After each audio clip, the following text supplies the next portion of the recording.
Friends, I hope आप लोग बहुत अच्छे हो गए। एसएससी जीडी का टारगेट फिर से शुरू हो गया। मैथ के सलूशन देखोगे एकदम मज़ा आ जाएगा।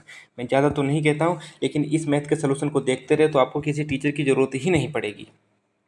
आपको भी पता है कि हम साथ में फार्मूले बताते रहते हैं, जैसे क्वेश्चन आते हैं उनको साथ में टिकल करना भी बताते रहते हैं, जिससे कि आप लोगों को लगे कि हाँ हम चीज़ें अच्छी कर रहे हैं। ठीक है, सीधे चलते हैं सलूशन पे। यही वीडियो आप 20 क्वेश्चन करने के लिए आप 1 घंटा देते पढ़ते हो जाके, यही हम 20 क्वेश्चन 20 मिनट करते हैं, वो भी समझा के। तो समझो कि टाइमिंग बचत भी और बेस्ट तरीका भी मिलता है, तो क्यों ना यही फॉलो किया जाए। ठीक है, एक व्यक्ति 8 किलोमीटर देखो औसत चाल पहुंची, तो औसत चाल के लिए क्या होता है फार्मूला? कुल दूरी कितनी? 8 किलोमीटर। उसके बाद 12 किलोमीटर, 12 8 20, उसके बाद 18 किलोमीटर, 20 और 18 कितने होंगे? 38 किलोमीटर। कुल दूरी बटे कुल समय कितना होगा? समय बराबर क्या होता है? दूरी बटे चाल। तो समय t1 बराबर क्या हो जाएगा? समय बराबर दूरी बटे चाल। दूरी पहले कितनी थी? 8 किलोमीटर, और चाल कितनी? 4 किलोमीटर प्रति घंटा। तो 4 दूनी 8, यानी कि 2 घंटा यहाँ पे लगेंगे। फिर प्लस कर दो, कुल समय भी लिखा जाएगा। आगे क्या लिख रहा है कि 12 किलोमीटर दूरी 3 किलोमीटर प्रति घंटा इधर से, यानी कि 4 घंटे लगेंगे। 3 चौके 12, भाग दे दो 12 को 3 से। उसी प्रकार 18 किलोमीटर दूरी 2 किलोमीटर प्रति घंटा इधर से, कितना टाइम लगेगा? 9 घंटे। ठीक है, अब जोड़ दो 38 बटे कितना हो जाएगा? 15। 38 बटे 15 को भाग दोगे तो देखो बराबर 15 दूनी 30, लगाया दशमलव, हुए कितने? 80। 8 का 80 हो जाएगा, जीरो बढ़ जाएगा। तो 15 तो यहाँ 15 पना 75, यानी 15 पना 75। तो देखो 2.5 मिल गया। मैंने हमेशा कहा है कि 1 बीघा आपकी ऑप्शन पे हमेशा रहनी चाहिए। 2.5 देखो यहीं पे तो मिल रहा है, यहीं पे तो 2.5 मिल रहा है, तो इसका मतलब यही ऑप्शन होगा। यहाँ पे 3 मिल रहा नहीं हो सकता, यहाँ पे 2 मिल रहा है, यहाँ पे 2.0 मिल रहा, यहाँ पे 2.8 मिल रहा, तो 2.5 यहीं पे मिल रहा। क्यों पूरा भाग देना भाई? हटाओ इसको, क्वेश्चन को। अगला देखो क्या कह रहा है। कक्षा में सभी 60 छात्र, पहले कितने छात्र? 25। चलो छोड़ो भी, पहले क्या कह रहा है कि सभी 60 छात्र, यहाँ पे 60 लिखा है ना, 60 होंगे, गणित की परीक्षा में शामिल हुए। 25 छात्रों ने 86 अंक प्राप्त किए, शेष छात्रों ने 84, यानी कि पहले 25 छात्रों ने कितने? 96 औसत अंक प्राप्त किए, और शेष ने कितने प्राप्त किए? 84। ठीक है, आगे क्या कह रहा है कि पहले 25 ने, बचे कितने? टोटल विद्यार्थी कितने थे हमारे? 60। तो 25 इधर हो गए, तो इधर कितने बचेंगे? 35। और हमें ओवरऑल निकालना, तो उसे x मान लो। ठीक, अब देखो ऐसे तो एलिगेशन लगाते थे हम। देखो 25 5 7 35, तो इसका अनुपात क्या हो जाएगा? 5 और 7, अनुपात 5 और 7। अब इसका गुणा कर दो, 96 कितना हो जाएगा? 5 का 30 को शून्य हासिल लगाए, 3 9 45, 3 48, 480 हो जाएगा। प्लस ये कितना हो जाएगा? 7 चौक 28 के 8 हासिल लगे 2, 8 7 56, 2 58 बटे कितना हो जाएगा? 7 5 12। इतना इधर जोड़ दोगे तो कितना? ऊपर वाले को हम डिलीट करें, क्यों? हमें एक्स निकालना, तो यहाँ से एक्स की तो वैल्यू आ गई बराबर। यहाँ पे कितना बचेगा? 8 8 8 16 के 6 हासिल लगा 1 5 5 10 बटे 12। 12 से काट दो, 12 1 12, 12 8 96 बचे कितने? 108, 12 नेमा 108, यानी कि 89। इसका आंसर हो गया, ऑप्शन फर्स्ट इज राइट। आगे क्या कह रहा है कि 124 मीटर और 116 मीटर लंबी ट्रेनें क्रमशः इतने इतने किलोमीटर प्रति घंटे की चाल से चलने एक दूसरे की ओर, मतलब विपरीत दिशा में, तो उनकी चालों का योग हो जाएगा। तो कुल दूरी कितनी हो जाएगी? 124 और 116 कितना हो जाएगा? 240 कुल दूरी हो गई, बटे में उनकी चालों का योग। चाल 44 और 28 कितने हो गए? 8 4 12 72। ये आ गया 72 किलोमीटर प्रति घंटा। इसे मीटर पर सेकंड में बदलने के लिए 5 बटे 18 से गुणा कर देंगे। 5 बटे 18 से, 18 1 18, 18 चौके 72, और इधर 4 और 5 का गुणा कितना हो जाएगा? 5 चौके 20 हो जाएगा ना। यहाँ पे सीधे सीधे 20 लिख दो। अब 20, ठीक, 0 से 0 कट गया, यहाँ पे 24 बटे 2 बचेगा, तो कितना हो जाएगा? 12 सेकंड। ठीक, काटा पीटी मचा दो। काट पीट के भी हम आपको दिखाई दे रहे हैं, ज़्यादा चीज़ें कुछ होती नहीं है। तो इस क्वेश्चन को पढ़ो। रवि के पास एक केक है, 6 सेंटीमीटर त्रिज्या के गोले का आकार है। फिर उसने इसे चॉकलेट में डुबोकर फ्रीजर में रख दिया। चॉकलेट में जैसे कोई थी, उसे फ्रीजर में डुबो दिया। तो फिर वो क्या हुआ? आगे हुआ क्या, वो भी पढ़ लेते हैं। उसके कुछ समय बाद देखने के बाद चॉकलेट ने केक के ऊपर 2 सेंटीमीटर मोटी परत बना दी, यानी पहली त्रिज्या कितनी होगी? 6 सेंटीमीटर। ठीक है, 6 सेंटीमीटर, और फिर 2 सेंटीमीटर मोटी और परत बन गई, तो जो बाहरी त्रिज्या होगी वो कितनी हो जाएगी? 8 सेंटीमीटर। यही तो हो जाएगी, बस यही हमें निकालना था। अब फार्मूला क्या होता है? उसके पृष्ठीय क्षेत्रफल में कितना परिवर्तन होगा? पृष्ठीय क्षेत्रफल क्या होता है? 4 पाई आर स्क्वायर, और इधर क्या हो जाएगा? 4 पाई कैपिटल आर स्क्वायर। ठीक, कैपिटल आर स्क्वायर हो जाएगा। तो देखो 4 पाई से 4 पाई कट गया, 4 पाई से 4 पाई कट गया। अब R square, small R square और कैपिटल आर स्क्वायर, यानी कितना हो जाएगा? 6 36, अनुपात कितना हो जाएगा? 8 8 64। 4 से काटो, 4 9 36, 16 चक्कू 64, कितनी वृद्धि हो रही? 7 की, कितने पे? 9 पे, मल्टीप्लाई बाई 100। ठीक, अब इस चीज़ को यहाँ से हटा दो सीधा सीधा, तो 700 बटे 9, 700 बटे 9, तो कितना? 9 7 63, एक ही चीज़ इसी के स्टार्टिंग में 7 मिल रहा, बाकी कहीं भी आपको 7 मिल रहा है, देखो कहीं पे भी 7 मिल रहा। अब कुछ लोग होंगे इसे पूरा भाग देंगे, यहाँ पे हमें ऑप्शन मिल गया 7 का स्टार्टिंग में, बस हम पूरा क्यों भाग दें भाई। ज़्यादा मज़ा आता है तो बाद में खूब घर में कर लेना आके, समझे। अब देखो 2160 में 2 पंखे खरीदे, एक पंखे को 15% लाभ पर, देखो एक पंखे को 15% लाभ पर, दूसरे पंखे को 9% की हानि पर वो बेचा, उसे पूरे लाभदान न पूरे लेन देन न तो लाभ हुआ और ना ही हानि हुई, ठीक। यानी कि उसे 0% ना लाभ हुआ ना हानि हुआ, तो 0 में से 9 गया तो 9 बचेगा, 15 में से 0 गया 15 बचेगा, तो 3 तिया 9 तिपच 15, ठीक। और 3 तिया 9 तिपच 15, तो इनका अनुपात कितना आ जाएगा, 3:5। तो यहाँ पे लिख दो 3 और 5।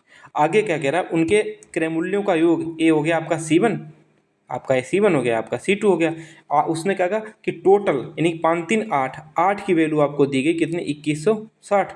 तो 8 इक्कन 8, 8 8 दूनी 16 और 8 पंचे 8 सत्ते 56, 8 दूनी 16 बचे 5 बचे 56, 8 सत्ते 56, यानी कि 1 यूनिट की वैल्यू आ गई कितनी, 270। तो 3 यूनिट की वैल्यू कितनी हो जाएगी, 27 या 81, यानी कि 810।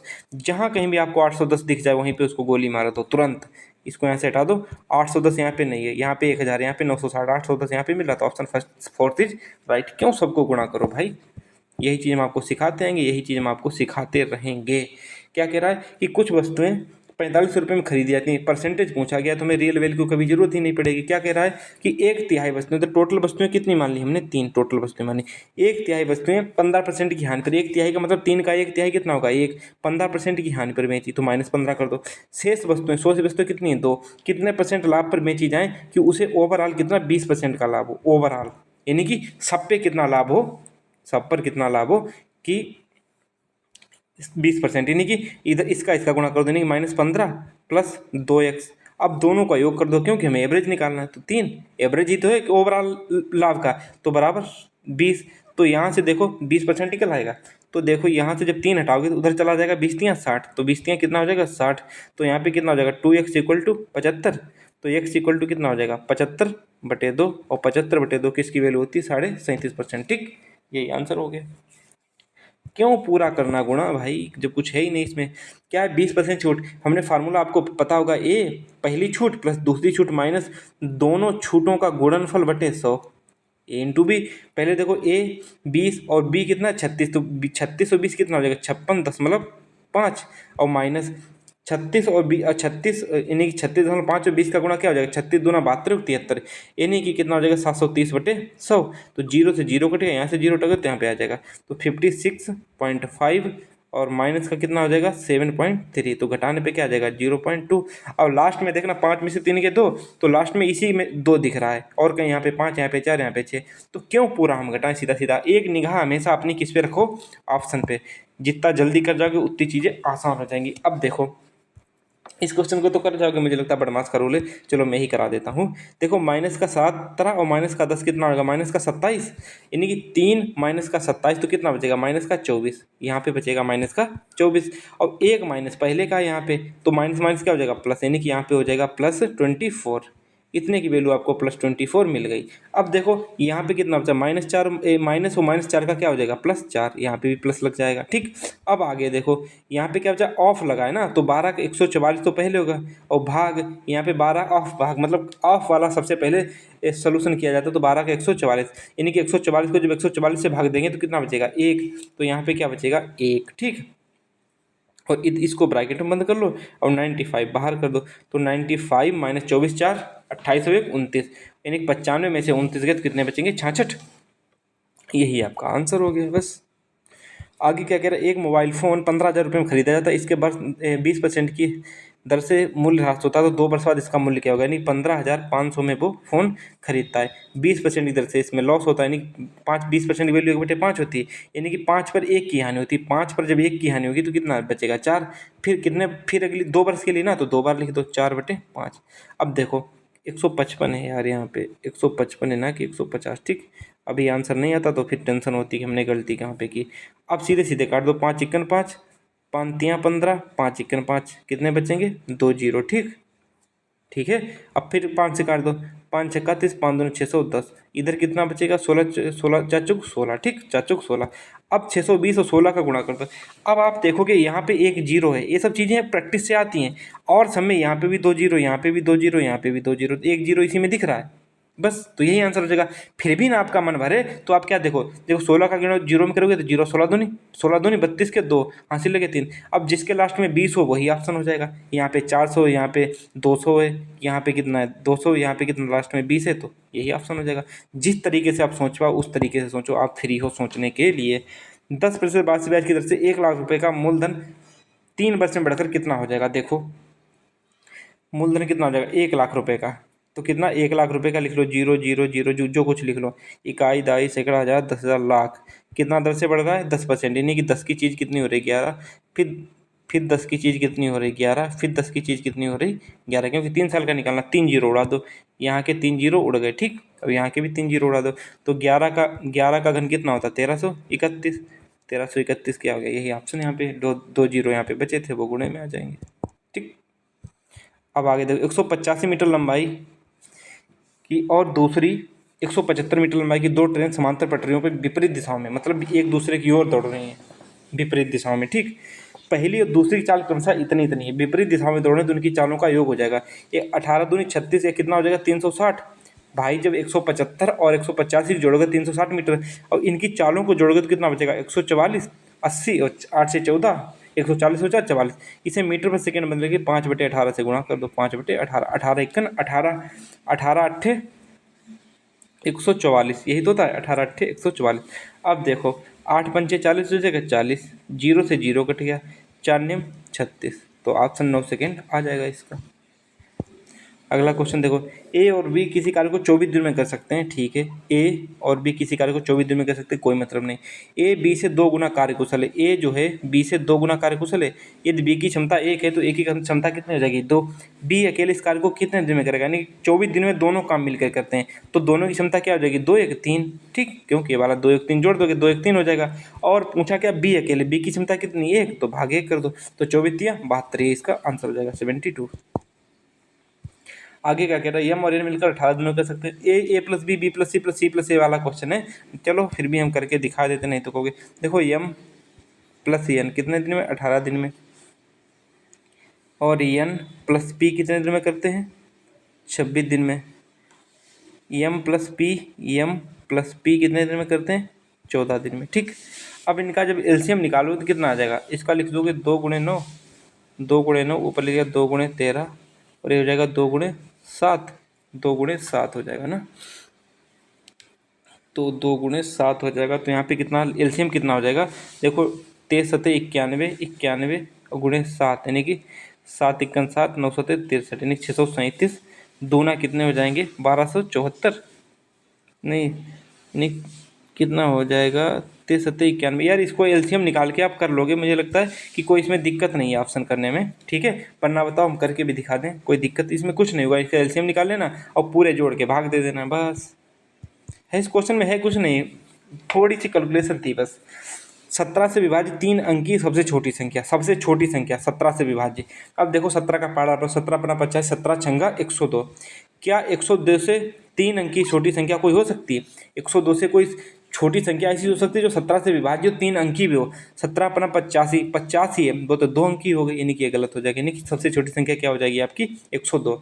अब पूछा गया 34 से विभाज्य 2 अंकी सबसे बड़ी संख्या। 34 से विभाज्य कितना होगा? 34 दूना 68 और 34 तियाँ होते हैं 112, 102 34 तियाँ, तो कितना हो जाएगा? वो भी 3 अंकी हो जाएगी, तो बचा क्या? 102 और 68, इनका एलसीएम निकालो, तो कितना हो जाएगा? 17, 34 यहाँ पे कितना हो जाएगा? 34 तियाँ 102, यहाँ पे कितना हो जाएगा? 34 दूना 68, तो 34 कामन ले लो, 34 गुणे क्या बचेगा? 3 गुणे 2, 34 3 दूना कितने होते? 6, मेरे 6 चौक 24, जिसके लास्ट में 4 आए वही ऑप्शन हो गया बस।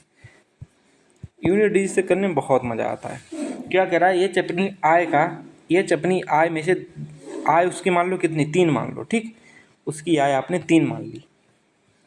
ये चपनी आय में से 1/3 बचत करता है। बचत उसकी कितनी हो गई? बचत उसकी जब 1/3 बचत करेगा तो 1 बचत हो गई। और 1500 रुपये प्रति माह खर्च करता है। जब बचत इतने करता है तो खर्च कितने करेगा? 2 यूनिट की वैल्यू होगी आपकी कितनी? 15, 600, ठीक है। अब एक यूनिट की वैल्यू क्या है, 214, 2 16 7800। ठीक, पूछा क्या गया उस प्रति माह उसकी बचत कितनी है, प्रति माह उसकी बचत कितनी, बचत एक यूनिट से मल्टीप्लाई बाई 1 कर दो तो कितनी हो जाएगी 7800। यही उसका आंसर हो गया, बचत उसकी कितनी आ जाएगी 7800। कुछ भी नहीं इस क्वेश्चन में, बहुत जल्दी क्वेश्चन हो जाते हैं।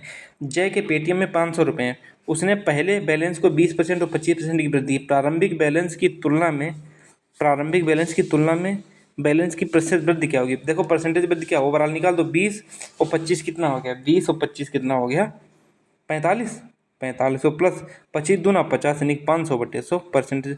इस वाले 500 से लेने देना नहीं, सीधे में परसेंटेज निकालना, 45 और 5 बराबर 50% बस। और ऐसे भी ना मानो तो आप ऐसे निकाल दो, वो तरीका बता रहे। 20% की वृद्धि हो रही ना, तो 20% का मतलब 5 की चीज़ 6 हो रही, तभी तो होगी। 25 मतलब 4 की चीज़ 5, यानी 5 से 5 कट गया, और यहाँ से 2 1 2, 2 3 6, तो 2:3 हो रहा है, यानी 1 की वृद्धि हो रही बटे 2, 1/2 की मतलब क्या होता है 50% बस।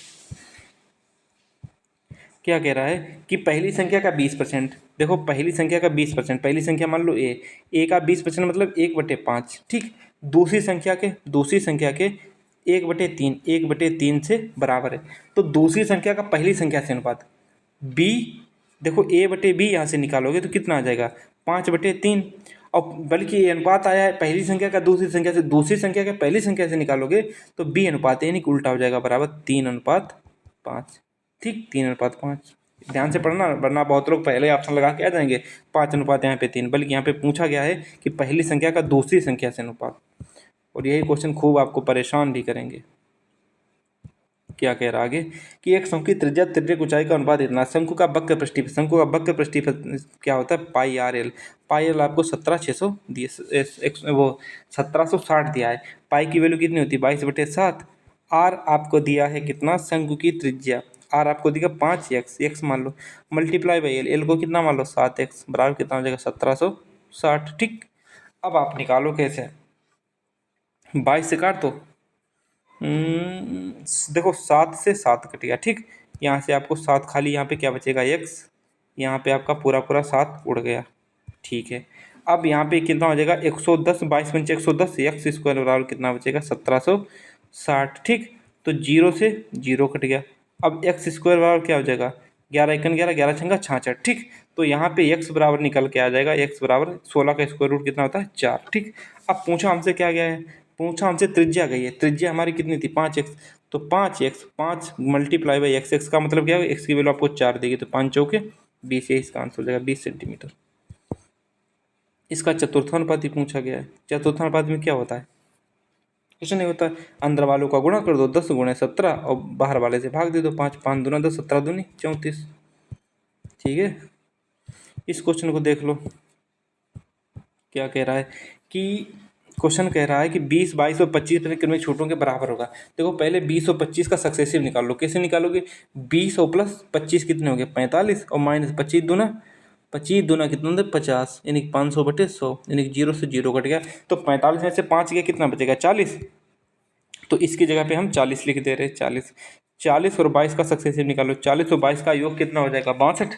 ठीक, और माइनस इनका गुणा कर दो, 22 चौके 88, 22 चौके 88 ही होते हैं, 22 चौके 88, हाँ 0 और बटे 100, तो 0 से 0 कट गया, यहाँ से 8 पॉइंट बना जाएगा, यानी 62 माइनस का 8.8, यहाँ पे लगाओ 0, अब घटा दो, सीधा सीधा यहाँ पे हटा ही दो इसको, सीधा सीधा ऊपर लिख लेते हैं, यानी 62.0, यहाँ पे 8.0। ठीक, नीचे वाले को डिलीट करो और कर दो भाग, 10 में से 8 गए 2, यहाँ पे बचे 11, 11 में से 8 गए 3, यहाँ पे कितना बचा, यहाँ पे आपको बचा कितना, यहाँ पे बचा आपका 5, यानी कि 53.5। जब 53.5 को 532/10 लिख सकते हैं, बिल्कुल लिख सकते हो। ठीक, अब इसको 2 से काट दो, 2 दूना 4, 2 छंग 12, 2 छंग 12/2 पंचे 10, यानी 266/5 आ गया, ये इसका आंसर हो जाएगा। बाय बाय, टेक केयर, मिलते हैं नेक्स्ट वीडियो। आपको मैंने सोल्यूशन 19 मिनट के अंदर करा दिया, वो भी समझाते हुए, तो समझो कि ये चीज़ें कितनी टेकल करनी पड़ती हैं, तो ये चीज़ें आती हैं, और ये सब कुछ भी बड़ा मत मानेगा हमें, ये सब चीज़ें किसकी हैं, प्रैक्टिस का कमाल। जो लास्ट तक आया होगा आप वो चीज़ें समझ पाएगा कि हाँ कुछ न कुछ आपको ज़रूर ज्ञान दे के जाएंगे। सीखिए चीज़ें, ये सब चीज़ें प्रैक्टिस से आई हैं, कभी यूनिट डिजिट से, कभी ऑप्शन से, कभी कैसे भी करके, शायद ही अब कोई दुनिया का ऐसा क्वेश्चन होगा जो होगा नहीं मैथ का। अभी आपको मैंने जीएस पढ़ाई है, बल्कि प्रॉपर जो चीज़ें हमें आती हैं वो मैथ में अच्छी आती हैं। जीएस अलग चीज़ है, वो ठीक है आती है जीएस, लेकिन असली हमें आता है मैथ, और उससे भी ज़्यादा असली आती है ज्योग्राफी। देखो अब एक ज़माना था कि हिंदी मैथ और वो मैथ रीजनिंग और जो 2-3 सब्जेक्ट तैयार करके आपका सिलेक्शन हो जाता था, लेकिन आज के ज़माने में आपको मैथ भी तैयार करनी पड़ेगी, रीजनिंग भी तैयार करनी पड़ेगी, हिंदी भी और जीएस भी, मतलब हिंदी भी जीएस भी एसएससी जीडी के लिए। आज आपको चारों सब्जेक्ट पे एकदम बराबर कमांड करनी पड़ेगी, सब में 40-40 मारोगे, देखे नहीं सिलेक्शन होता है। बाय बाय, मिलते हैं नेक्स्ट वीडियो में। आज आपको पहला दिन था तो आपको सोल्यूशन मिल गया होगा। ठीक, बाय बाय।